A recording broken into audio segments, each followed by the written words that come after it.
Now we are heading towards computer network.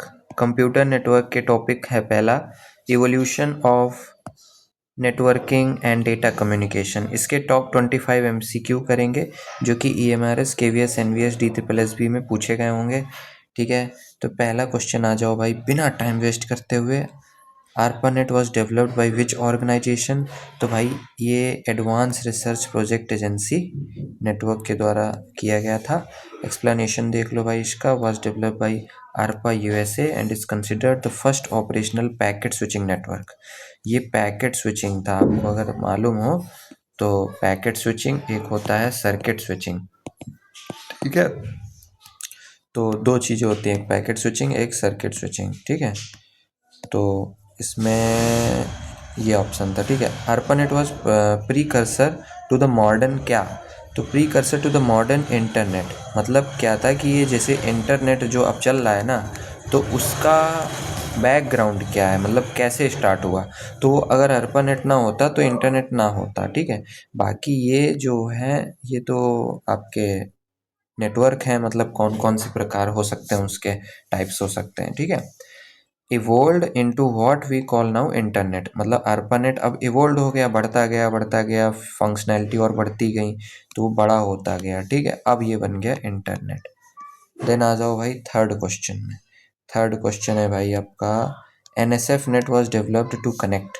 NSF net क्यों बनाया गया?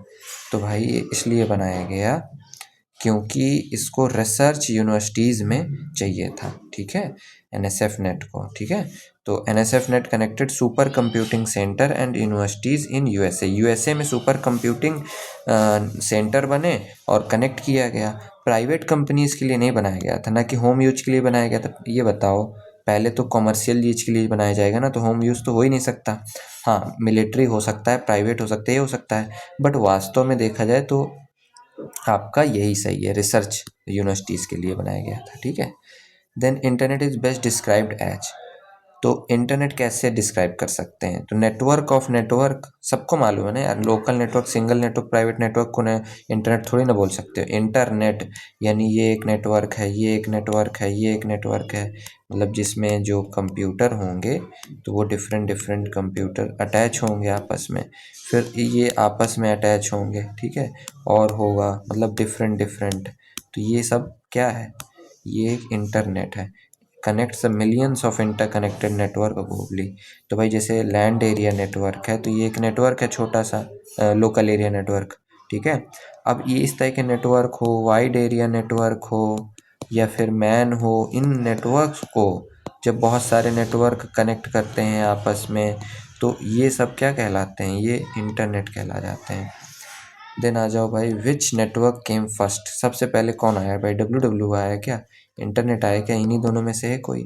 लेकिन ये देखो, ये रिसर्च यूनिवर्सिटीज़ के लिए आया था, ये ARPANET आया था। तो ये देखो ARPANET 1969 में आया था। कब आया था ये? 1969 में। ये फिर यूनिवर्सिटीज़ के लिए लाया गया बाद में, यूनिवर्सिटीज़ को कनेक्ट करने के लिए, ऊपर अभी देखा ना।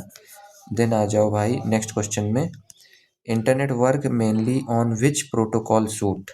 तो भाई TCP/IP का बहुत नाम सुना होगा भाई, ट्रांसमिशन कंट्रोल प्रोटोकॉल और इंटरनेट प्रोटोकॉल। ये तो केवल मेल के लिए है, इंटरनेट के लिए तो मतलब इंटरनेट से रिलेटेड है, बट इंटरनेट के लिए प्रोटोकॉल नहीं है। ये तो भाई क्लाइंट सर्वर मॉडल जो होता है ना आपका, तो उसके लिए है। ये HTTP काम करता है, FTP केवल फाइल के लिए है। तो ना ये होगा ना ये होगा, ऑप्शन सी करेक्ट आंसर हो जाएगा। Is the fundamental protocol suit for the internet communication. Then आ जाओ section B, data communication concept में। कम्युनिकेशन रिक्वायर एटलीस्ट कितने? तो 2 डिवाइसेस तो चाहिए ना एटलीस्ट। भाई यहाँ पे एक डिवाइस है, यहाँ पे एक डिवाइस है। ठीक है, अब इनके बीच में कम्युनिकेशन चाहिए तो 2 डिवाइस चाहिए कि नहीं चाहिए? एक डिवाइस अपने में कम्युनिकेशन कर लेगी क्या? नहीं, 2 डिवाइस चाहिए। हाँ, यहाँ मिनिमम एट लीस्ट बोला है ना, ये भी हो सकता है, ये भी हो सकता है, बट मिनिमम यही है। तो ऑप्शन बी करेक्ट हो गया, मतलब कि एक सेंडर होता है और एक रिसीवर होता है। ठीक है, तो इसलिए वहाँ पे एटलीस्ट 2 चाहिए। Then not a component of data communication, तो सेंडर होता है, रिसीवर होता है, प्रोटोकॉल होता है, प्रिंटर थोड़ी ना होता है कम्युनिकेशन में। The rule governing communication are called rule. Protocol ही तो रूल है। ये बैंडविड्थ तो भाई देखा जाता है कितनी है बैंडविड्थ, है ना। और ये चैनल भी एक कम्युनिकेशन में आता है, बट ये गवर्निंग नहीं है, रूल्स नहीं है। Media, then physical path through which data is travel. तो फिजिकल पाथ क्या होती है? जो ट्रांसमिशन मीडिया है ना, वो वायर्ड हो सकता है, ठीक है, वो वायरलेस हो सकता है, ठीक। तो लेकिन ये प्रोटोकॉल, ये पाथ थोड़ी नहीं है, आईपी एड्रेस कोई पाथ थोड़ी नहीं है। तो एड्रेस है, सेंडर एक डिवाइस है, तो ये भी कोई पाथ थोड़ी नहीं है। Answer B. देखो यहाँ पे एक्सप्लेनेशन लिखा है, जहाँ भी जरूरत होगी तो मैं एक्सप्लेनेशन बता दूंगा, बाकी आपको पढ़ लेना है एक्सप्लेनेशन में क्या लिखा हुआ है। बैंडविड्थ रिफर टू, भाई बैंडविड्थ को रिफर कैसे करते हैं? Maximum data carrying capacity. जैसे कि यहाँ पे कोई पाइप है, अब इसमें से पानी बह रहा है, तो मान लीजिए आधे पाइप से पानी बह रहा है, थोड़ा थोड़ा पानी आ रहा है। अब यही पाइप अगर फुल कैपेसिटी से बहे, पूरा पानी यहाँ पे पूरा फुल जाए यहाँ पे पानी, ठीक है, तो ये कैपेसिटी से फुल कैपेसिटी से बढ़ेगा। इसकी विड्थ और इसकी विड्थ मान लो सेम है, लेकिन ये हमें अभी मैक्सिमम कैपेसिटी से ये चल रहा है, ये मिनिमम अपनी कैपेसिटी से नहीं चल रहा है, तो इसलिए इसको मैक्सिमम डेटा कैरिंग कैपेसिटी बोलते हैं। स्पीड ऑफ सीपीयू बैंडविड्थ में नहीं होती। स्टोरेज कैपेसिटी, स्टोर थोड़ी ना करना है, बैंडविड्थ भाई डेटा कैरिंग कैपेसिटी, कैरी कितना कह सकता है, स्टोर करने की बात नहीं कर रहा है, स्टोर करने की बात नहीं कर रहा है, कह रहा है वो कैरी, ठीक है। डेटा साइज, फिर वही बात हो गई कि डेटा का क्या साइज है, इससे क्या लेन देन है। बैंडविड्थ का मतलब है ट्रांसमिशन से, और ट्रांसमिशन में किस फ्लो से डेटा जा सकता है उसको बैंडविड्थ बोलते हैं, ठीक है। देन यहाँ पे आ जाता है ना, maximum data can be transferred पर सेकेंड, तो यहाँ पे हो जाएगा बीपीएस, है ना, बिट्स पर सेकेंड, एमबीपीएस, जीबीपीएस, तो होता है ना। जैसे कि 30 एमबीपीएस का मेरे घर में क्या लगा हुआ है, वो लगा हुआ है वाईफाई, ठीक है, और 1 जीबीपीएस तक के भी आते हैं, तो ये सब क्या स्पीड बैंडविड्थ ही तो है, ठीक है। देन आ जाओ यहाँ पे, data transfer rate is usually, तो डेटा ट्रांसफ़र भी क्या होता है, बैंडविड्थ में ही होता है, बिट्स पर सेकंड। विच स्विचिंग टेक्निक स्टेबली डेडिकेटेड, भाई सर्किट स्विचिंग में डेडिकेटेड बनता है। पैकेट स्विचिंग में भाई ये इन्फॉर्मेशन है, इसको डिफरेंट पैकेट में छोटे छोटे बांट देते हैं, तो ये पैकेट स्विचिंग हो जाता है। मैसेज स्विचिंग में क्या होता है कि मैसेज जो होता है वो भी उसका भी पार्ट होता है, ठीक है। ऑप्टिकल स्विचिंग ऐसा कुछ तो मैंने नहीं सुना है। सर्किट स्विचिंग रिजर्व और डेडिकेटेड पाथ लाइक टेलीफोन, जैसे कि होता है ना, तुम यहाँ बैठे हो मान लो मुंबई में, फिर यहाँ पे कोई बैठा है, तो यहाँ पे क्या होगा, डिफरेंट जो है स्विचिंग वो होंगी, ठीक है। तो ये जो स्विचिंग हाउस हैं, तो ये क्या करेंगे, ये आपके कनेक्शन को आपने अपना कनेक्शन यहाँ देख दिया, तो एक पैकेट यहाँ से गया, एक पैकेट यहाँ से गया, ठीक।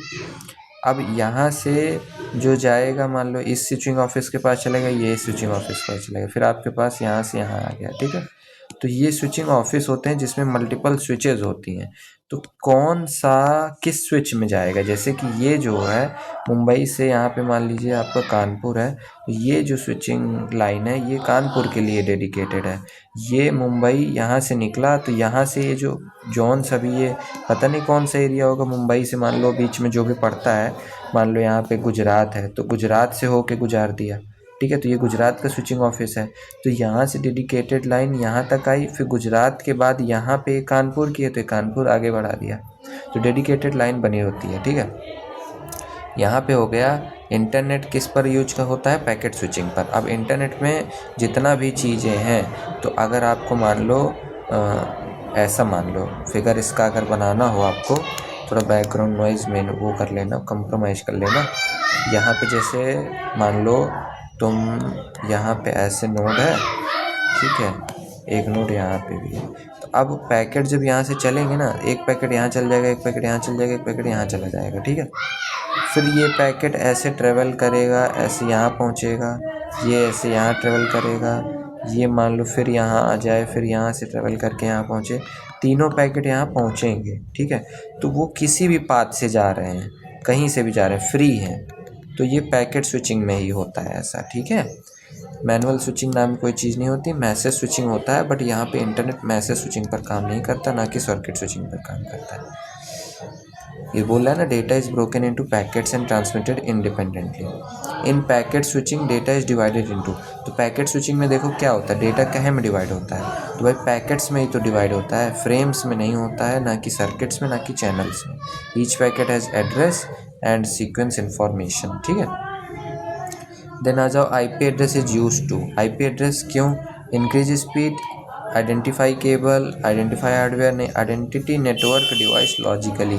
तो ये देखो B number, IP address uniquely identify device on a network. जैसे कि देखो आईपी वर्जन 4 और एक आईपी वर्जन 6 होता है, तो इसमें क्या होता है कि आपके 8 8 बिट के यहाँ पे 8 बिट, फिर पॉइंट, फिर 8 बिट, फिर पॉइंट, फिर 8 बिट, फिर पॉइंट, फिर 8 बिट।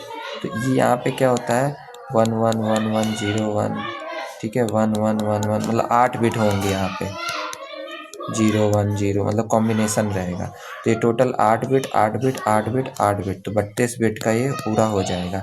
4 4 का यहाँ मतलब कि 4 ग्रुप होते हैं इसमें 8 8 बिट के। यहाँ पे क्या होगा 4 4 बिट के, ठीक है, यहाँ पे 64 है, तो यहाँ पे ग्रुप बनेंगे डिफरेंट, ठीक है, और 4 4 बिट के, और हर एक बिट जो है आपकी डिफाइन करेगी कि इसमें जो है हेक्साडेसिमल भी यूज हो जाता है। क्या यूज हो जाता है, हेक्साडेसिमल।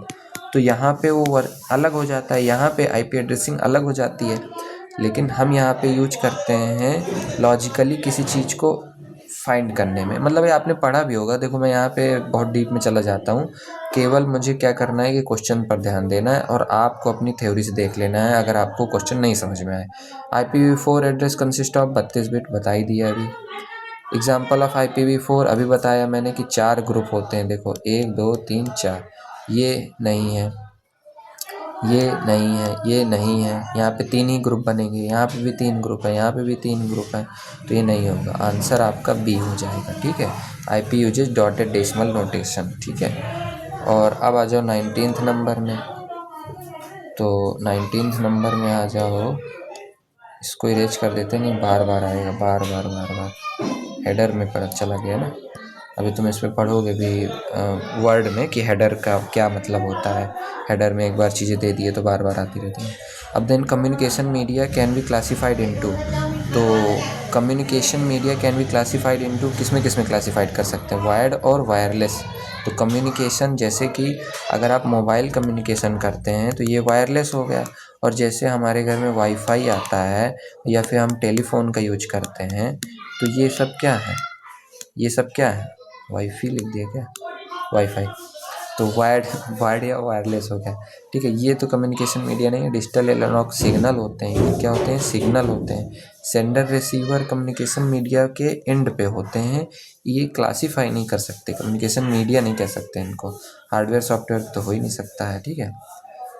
देन आ जाओ data communication, the actual data being Saint is, data जो भेजा गया उसको क्या कहोगे, मैसेज कहोगे ना, प्रोटोकॉल तो कह नहीं सकते यार, मीडिया और चैनल जिससे भेजा जाएगा वो उसे कहेंगे, लेकिन यहाँ से तो मैसेज चलेगा ना और यहाँ पे पहुँचेगा मैसेज, तो ठीक है, तो एक्चुअल डेटा को हम यहाँ पे मैसेज कहते हैं, ठीक है।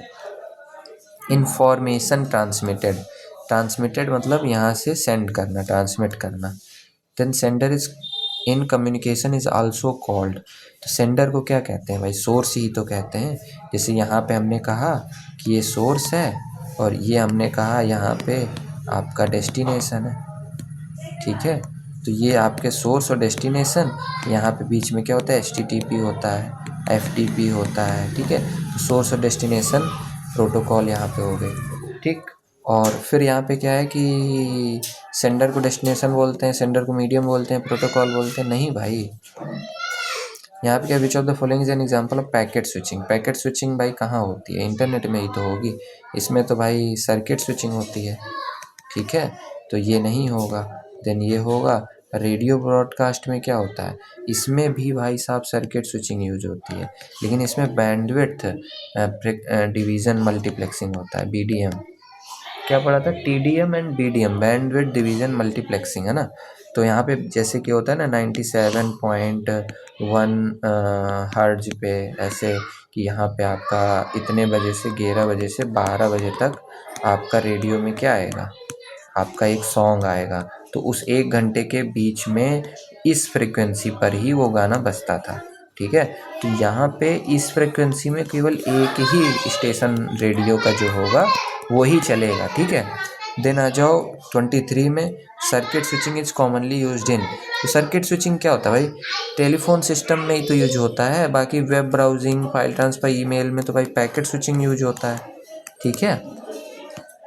देन आ जाओ फॉलोइंग कनेक्टेड सुपर कंप्यूटर इन 1980s। तो 1980s में बताओ भाई कनेक्टेड सुपर कंप्यूटर कौन था। तो भाई बाद में सबसे पहले तो यही बन गया है, बाद में NSF नेट आया है जो कि यूनिवर्सिटीज़ को कनेक्ट कर रहा था ना। तो ये यूनिवर्सिटीज़ को कनेक्ट कर रहा था, और ये आपस में यूनिवर्सिटीज़, जैसे यूनिवर्सिटीज़ के पास कुछ डेटा है, मान लो कुछ उसने रिसर्च किया है, इसके पास कुछ डेटा है, तो ये यूनिवर्सिटी अपना डेटा इसे देगी या अपना डेटा इसे देगी, उसके लिए इन्होंने NSF नेट बना रखा था, ठीक है। लैन और पैन नहीं बना रखा था, ना कि ARPANET बनाया था, ठीक है। और ये देखो replaced ARPANET backbone, which statement is correct.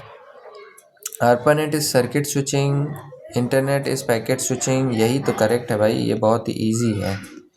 NSF net was private, नहीं भाई यूनिवर्सिटीज़ के लिए था। IP एड्रेस आइडेंटिफाई केबल, नहीं भाई ये डिवाइस को आइडेंटिफाई करते हैं। और ARPANET सर्किट स्विचिंग के नहीं था, ये भी पैकेट स्विचिंग पर ही आए थे, ठीक है। एग्जाम इनसाइट्स ले लो भाई, from previous year 1 to 2 question ARPANET से आ रहे हैं, 2 to 3 क्वेश्चन, मतलब आप प्रायोरिटी देख सकते हैं, क्या देख सकते हैं, प्रायोरिटी, कि ARPANET NSF नेट से, देन स्विचिंग टेक्निक से, देन IP एड्रेस से, देन बैंडविड्थ और डेटा रेट क्या होता है, देन आपको डिफाइन करना है कॉन्सेप्चुअल डेफिनीशन जो भी हैं सबकी कॉमन है। तो thank you for watching this video and stay tuned for the next top 25 series in computer network, ठीक है। अब ये हमारा एम क्या कर रहा है, EMRS का जो एग्ज़ाम है मैं उसको एम कर रहा हूँ, जो कि अब डिक्लेयर हो गया है, 22 मार्च को हमारा एग्ज़ाम होने वाला है, ठीक है। तो लगे रहो, अच्छे से पढ़ते रहो, गुड बाय, टाटा।